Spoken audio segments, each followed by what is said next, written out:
नमस्कार दोस्तों, आज के वीडियो में हम समद्विबाहु त्रिभुज ABC का क्षेत्रफल ज्ञात करेंगे। तो सबसे पहले जानेंगे ये समद्विबाहु त्रिभुज होता क्या है, उसका हमें क्षेत्रफल निकालना है।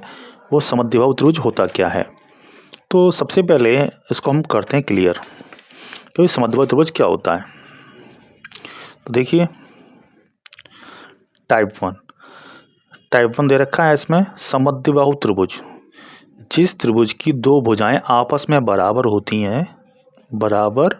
होती हैं समद्विबाहु त्रिभुज कहलाता है। छोटा सा त्रिभुज बना दो तो ये त्रिभुज लिख दो या ऐसे बना दो, छोटा सा कहलाता है, ठीक है ना। और ये तो यहाँ तक हो गया। अगर किसी त्रिभुज की दो भुजाएं आपस में बराबर हैं, जैसे ये 10 है, ये 10 है और ये 6 है, दो भुजा आपस में बराबर है ना, तो ये त्रिभुज कौन सा हो गया? इस त्रिभुज का नाम क्या है? समद्विबाहु त्रिभुज। जैसे ये भी दे एक मैंने एक और बनाया इधर, इसकी भुजा कौन सी, दोनों आपस में बराबर हैं, 8 है, ये भी 8 है और ये 4 है, यानी दो भुजा आपस में कैसी हैं? बराबर। तो इसका नाम क्या हो गया? समद्विबाहु त्रिभुज हो गया इसका नाम।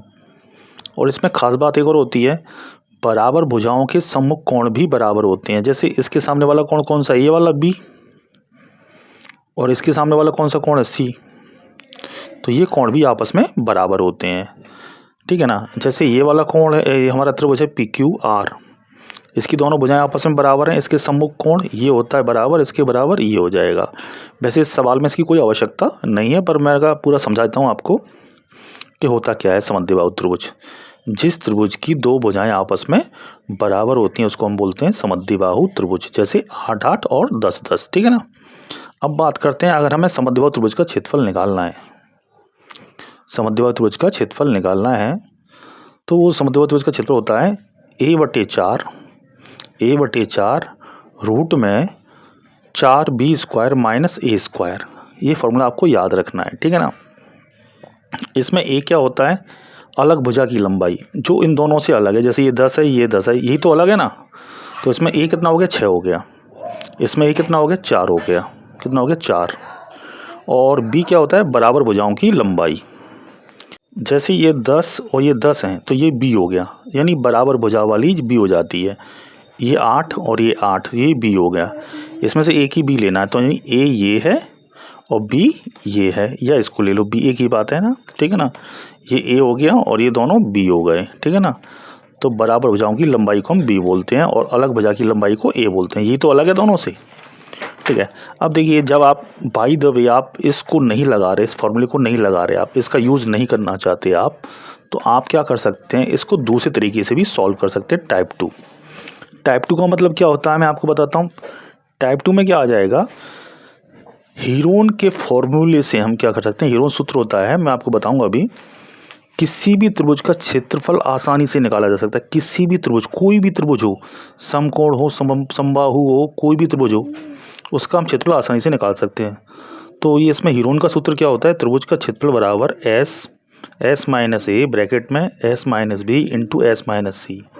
ये क्या होता है? हीरोन सूत्र होता है। S क्या होता है? त्रिभुज का अर्ध परिमाप। ये त्रिभुज की परिमाप होती है, इसका आधा कर दो और परिमाप हो जाएगी, ठीक है। और इसमें क्या होता है? A plus B plus C upon 2, ठीक है ना। तो ये S क्या होता है? अर्ध परिमाप निकाल लो उसकी पहले। और जो A plus B plus C क्या होती हैं? भुजाएं होती हैं त्रिभुज की। जैसे इसमें भुजाएं क्या हो गई? 8 8 8, यानी A B C। कोई मानो, कोई दिक्कत नहीं है। इस फॉर्मूले से हम किसी भी त्रिभुज का क्षेत्रफल आसानी से निकाल सकते हैं। चलो बात करते हैं, हम त्रिभुज का क्षेत्रफल निकालेंगे समद्विबाहु का, बहुत आसानी से, ठीक है ना। चलो स्टार्ट करते हैं इस क्वेश्चन को, ठीक है। तो मैंने आपको फॉर्मूला पूरा समझा दिया इस तरीके से। तो हम इस फॉर्मूले का यूज करके निकालने वाले हैं। अगर चाहें तो हम हीरोन फॉर्मूले से भी निकाल सकते हैं, इस वाले से भी इसको निकाल सकते हैं। तो बात करते हैं इसको हम सॉल्व करने वाले हैं, ठीक है। तो सबसे पहले हमें क्या करना होगा, इसमें हमें करना होगा भाई, इसमें देखो ये क्या हो गया? B, और ये क्या हो गया? A। तो लिख लो यहाँ पे पहले A कितना हो गया? 6, ठीक है। और B कितना हो गया? 10 सेंटीमीटर। A B पता कर लिया आपने, A कितना है, B कितना है, आपने पता कर लिया। अब आपको क्या निकालना है? अब आपको निकालना है समबाहु त्रिभुज का क्षेत्रफल। तो फॉर्मूला आपको बताया मैंने अभी, और लिख देता हूँ यहाँ पर। अब लिखते हैं समद्विबाहु त्रिभुज का फॉर्मूला। तो समद्विबाहु त्रिभुज का क्षेत्रफल हमें निकालना है तो उसका फॉर्मूला, ठीक है।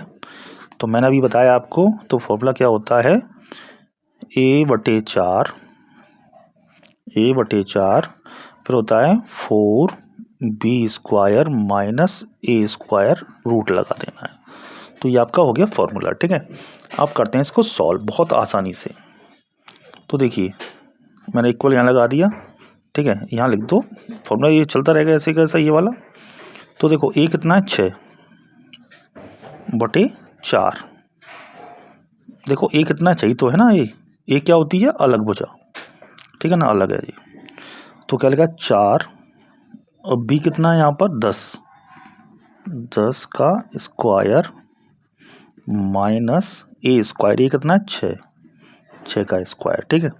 अब बात करते हैं आगे, 2 से काट दो 2 बार, 2 से ये 3 बार, क्योंकि 2 दूनी 4, 2 तिया 6, तो कितना हो गया 3/2। आगे सॉल्व करते हैं इसको। तो आगे सॉल्व करेंगे कितना हो जाएगा 4 और 10 का वर्ग कितना होता है 100, 10 गुणा 10 कितना 10 गुणा, वर्ग लग रहा है तो वर्ग का मतलब क्या होता है 10 गुणा 10, ठीक है।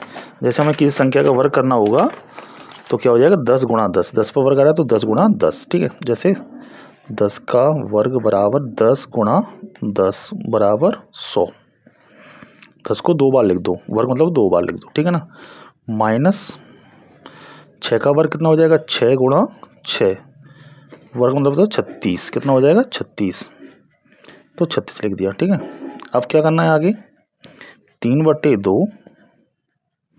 अब देखो पहले गुणा होगा, 100 को गुणा 4 में करवाएंगे तो कितना आ जाएगा 400 माइनस 36, ठीक है। 400 माइनस 36 हो गया। अब क्या करेंगे 3/2। अब आपको क्या करना है, जैसे 400 में से 36 घटा दो तो कितना हो जाए 364 बचा। अब देखिए अब आगे हम इसको सॉल्व करना है। अब 364 का तो पूर्ण वर्गमूल तो होता ही नहीं है, हम इसको डायरेक्ट सॉल्व नहीं कर सकते, तो हम इसका क्या करेंगे एलसीएम ले लेंगे। क्या करेंगे एलसीएम, और एलसीएम लेके इसका हम पता कर लेंगे भाई इसका रूट क्या होता है। इसका पूरा हम सॉल्व नहीं कर सकते इसको हम, ठीक है ना, तो इसको हम आसानी से सॉल्व करेंगे। चलो मैं सॉल्व करता हूँ यहाँ पर। देखो कितना आया 364, तो 364 का क्या ले लो एलसीएम ले लो, 364 का एलसीएम 2 से दिया तो 18 और ये 2 हो गया, ठीक है। फिर 2 से दिया 91 हो गया। अब ये हो जाएगा 7, तो 7 से हो जाएगा 13 बार और 13 से हो जाएगा इसमें ये, ठीक है ना, एक बार। इस तरीके से हमने कर लिया इसका 364 का। 364 का करने के बाद इसके जो गुणनखंड आए हैं, तो 364 के जो गुणनखंड आए हैं वो क्या आए हैं, 364 रूट में तो था, इसके गुणनखंड आए 2 गुणा 2 गुणा 7 गुणा 13, ये इसके गुणनखंड आ गए, ठीक है। अब इसको हम क्या करेंगे, इस पर लगा देंगे रूट, क्योंकि 364 रूट लगा हुआ है, इसका जोड़ा बन गया तो ये तो बाहर आ गया, मगर इसका 7 और 13 का जोड़ा नहीं बन पाया, तो 13 7 91 रूट के अंदर रह गया, ठीक है ना। इस तरीके से आसानी से हम कर सकते हैं, ठीक है। तो हम क्या करेंगे यहाँ पर 3/2, ठीक है, और इसका कितना आ गया, गुणा होता है यहाँ पर 2√91। अभी हमने किया देखो ये 364 का ये किया, इसके फैक्टर बने, 2 का जोड़ा बन गया, 2 बार आ गया, इसका जोड़ा नहीं बन पाया तो ये 13 7 91 रूट के अंदर ही रह गया। अगर इसका जोड़ा बन जाता तो रूट के बाहर आ जाता, तो 2√91 हमने इसकी जगह पर लिख दिया। इसको हम ये लिख सकते हैं 2 से 2 कट गया तो कितना आया 3√91, इसका आंसर आ गया। और इसको हम क्या लिखेंगे सेंटीमीटर स्क्वायर। जब क्षेत्रफल निकालते हैं तो उसको हम किस में लिखते हैं सेंटीमीटर स्क्वायर में लिखते हैं, ठीक है ना। तो ये आपका आंसर हो जाएगा। इसी क्वेश्चन को आप हीरोन के सूत्र से भी कर सकते थे, इस वाले फॉर्मूले से भी आप कर सकते थे इसको, ठीक है ना। बहुत आसान तरीके से हमने किया सॉल्व। मिलते हैं नेक्स्ट वीडियो में।